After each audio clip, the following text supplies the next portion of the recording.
Lagos Talks 91.3. News.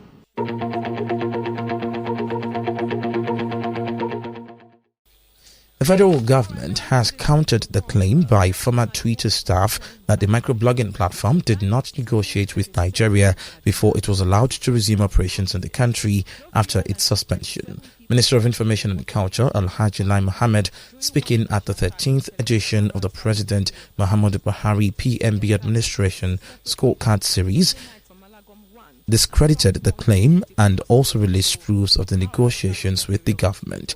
Contrary to the claim by the former Twitter staff, Alhaji Lai said after receiving a letter from Twitter 7 days after its suspension, the federal government announced its team to discuss with Twitter, adding that he chaired the team, which comprised the Attorney General of the Federation and Minister of Justice, Ministers of Communications and Digital Economy, amongst others. Suspension. Precisely on June 11, 2021, we received a letter addressed to Mr. President from Twitter's Vice President in charge of public policy, Europe, Middle East and Africa, Syriad Maxwini, seeking to meet with us on the Twitter suspension. That letter started a number of activities that culminated in the extensive negotiation. A copy of that letter is displayed on the screen here and will be made available to gentlemen of the press. The federal government of Nigeria on June 4, 2021 suspended Twitter operations in the country following the microblogging site's persistent use of activities that were capable of undermining Nigeria's corporate existence. Meanwhile, the Minister of Women Affairs, Pauline Tallen, has expressed displeasure at the ill treatment and neglect of Nigerian women by Nigerian political leaders ahead of the 2023 general elections. Tallen, who made this known at the PMB Administration Scorecard Series in Abuja, also noted that gender equality is what they strive for, insisting that gender equality is the only sure way for national development. I'm not happy with all our political parties as far as women issues are concerned. It's not that we don't have qualified women to contest, but along the way, everything takes place within the party structure. If you are not within the party structure in the party secretariat, you will be phased out. So a lot of women that are qualified who bought the form, whom we sensitize, we mentor them years before the election, but when it comes to election time, they buy form, they are phased out. We need budgetary support. Mr. President is doing his best, and that was why he made this statement that all NDAs should mainstream gender. If all the budget that is meant to support women is pulled down to the ministry. Speaking on the rising cases of gender-based violence, especially as it concerns women and their girl child, Tallen called on the Nigerian justice system to revisit all pending cases filed against women violators and do the needful.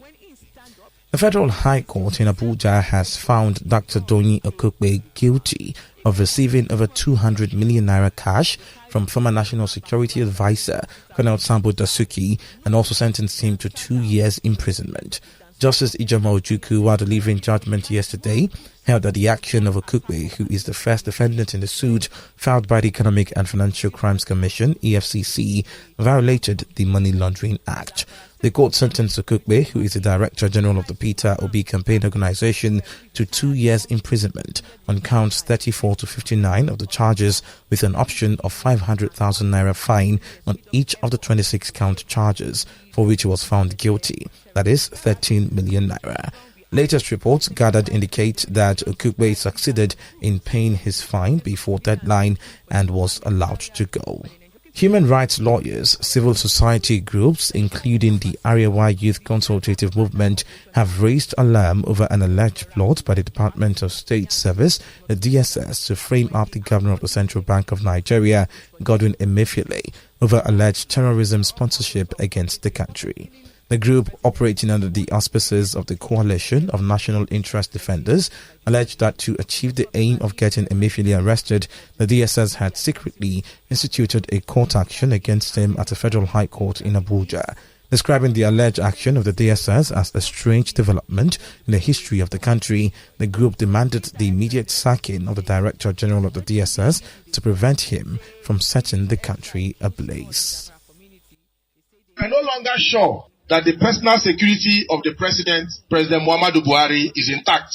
We therefore call on all who are involved in guaranteeing the personal security of the President to immediately take concrete steps to assure Nigerians of his security. We are constrained, but we shall call for immediate full-scale investigations to ascertain the extent these plotters were willing to go, the real extent of the compromise of the personal security of the President, the veracity of the claims of the Director General of the State Security Service that the CBN governor was involved in terrorism financing and economic crimes of national security dimension, and the President he is serving is not aware.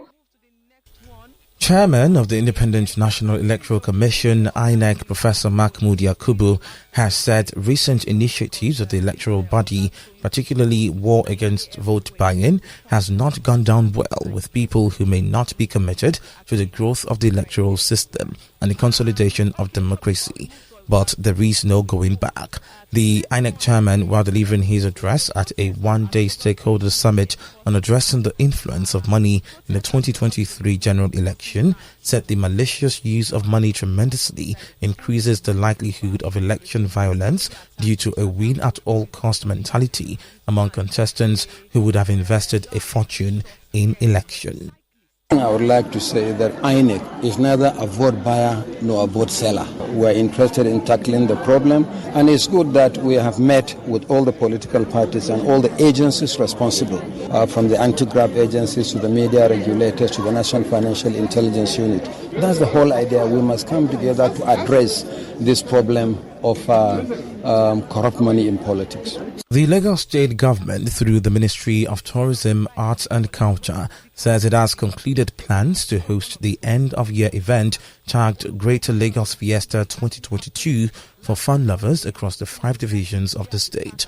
Special advisor to the governor in the ministry, Femi Martins, said the event, which could not hold for 2 consecutive years due to the COVID-19 pandemic, was in continuation of the Governor Babajide Sanwo-Olu's administration to meet the yearning of the public while promoting tourism, arts and culture through entertainment. According to the special advisor, the event holding between 29th and 31st December 2022 would also promote and have positive impact on the economy of the state. He assured of top-notch security as over 10,000 participants are expected to participate daily. You're still listening to the World News. Moving away from Nigeria, now to some foreign stories. South Africa's scandal-hit president, Cyril Ramaphosa, has been re-elected as the governing ANC's leader to vouch cheers from his supporters. Ramaphosa won despite being dogged by allegations of money laundering and the last-minute surge in support for his rival, who has also been accused of corruption. He defeated his opponent, Zweli Mkhize, by 2,476 votes to 1,897. His victory puts him in pole position to lead the ANC in the 2024 election. However, he is still at risk as he is being investigated by police, the tax office and central bank over allegations that he stashed at least $580,000 in a sofa at his private farm and then covered up its theft. Twitter users have voted in favor of Elon Musk stepping down as the platform's chief executive after the billionaire ran a poll on his future. A total of 57.5% voted yes after Musk asked his 122 million followers whether he should stand down. Musk, who bought Twitter for $44 billion, said before the poll closed that he would abide by the result. The technology tycoon, who also runs Tesla and SpaceX, has faced much criticism since taking over the site. Musk is, however, yet to comment since the poll closed. Even if he were to resign as chief executive, he would remain as Twitter's owner. More than 17.5 million users voted in this poll on Monday, with 42.5% voting no to Mr. Musk stepping down. In business news this morning, the National Council on Privatization, the NCP, presided over by Vice President Yemi Osinbajo, has approved the sum of 1.371 billion naira for the settlement of outstanding redundancy benefits owed workers of aviation ground handling service provider Skyway Aviation Handling Company PLC SACO. This was one of the highlights of the 6th meeting of the council at the presidential villa in Abuja. The council also received an update on the development of a 1,650 megawatts hydropower plant in Makurdi, Benue State, particularly the inauguration of the project steering committee and the proposed publication of the expression of interest for the engagement of a transaction advisor for the project. In sport news, Nigeria and Benin have submitted a joint bid to stage the Africa Cup of Nations in 2025, so joining Algeria, Morocco and Zambia in having expressed an interest in hosting the finals. Report says the NFF has completed the process before the Confederation of African Football CAF deadline of 16th of December. Three-time African champions Nigeria are looking to stage for the third time, having co-hosted with Ghana in 2000 after being the sole organizers in 1980. Ballon d'Or winner and France's star striker Karim Benzema has announced his retirement from the international football. The announcement comes a day after his national team lost the FIFA World Cup final against Argentina. The Real Madrid player, in a message on Twitter on his 35th birthday, indicated that his relationship with the national team has ended, accompanied by a picture of him in a France shirt. Benzema, who made his debut in the year 2007, has scored 37 goals in 97 international games. Finally, to entertainment news, former Hollywood film mogul Harvey Weinstein has been found guilty of 3 counts of sexual assault, including rape in Los Angeles. A 2-month trial had how he used his influence to lure women into private meetings before attacking them. Monday's verdict focused on allegations by 4 women stemming from 2005 to 2013. The 70-year-old, already serving 23 years in jail after he was convicted of rape and sexual assault at his first trial in New York 2 years ago, faces up to 24 years in prison when sentenced for his latest verdict. Lagos Talks 91.3